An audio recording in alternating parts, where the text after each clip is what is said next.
Blood stains and bullet holes on the streets of Bangkok, evidence of the latest political violence to rock Thailand.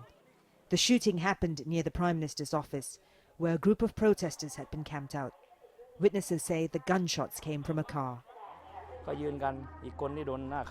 It parked in the corner of a street and started to fire right at the guards. I was sweeping the street when the car came and started firing. It fired 8 to 9 times at the protesters' security guards. We quickly crouched down. Now behind me here is where the protesters were shot. This latest shooting is a reminder of just how violent street protests in Thailand can get.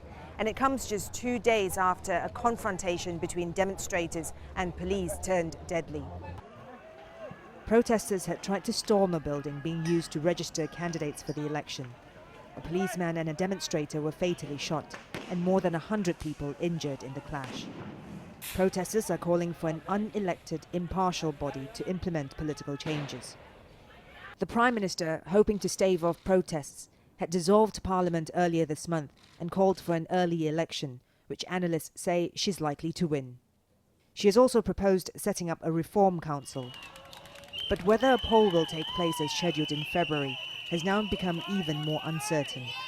Protesters have frequently urged the military to take their side, so far without success. On Friday, however, the army chief said he couldn't rule out the possibility of military intervention. The door is neither open nor closed. Anything can happen.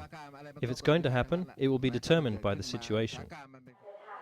The government is also under pressure from the Election Commission to postpone the poll, citing fears of further violence. Out on the streets of the capital, the people here say they are determined to do whatever they can to overthrow the government and prevent an election from taking place. Florence Looi, Al Jazeera, Bangkok.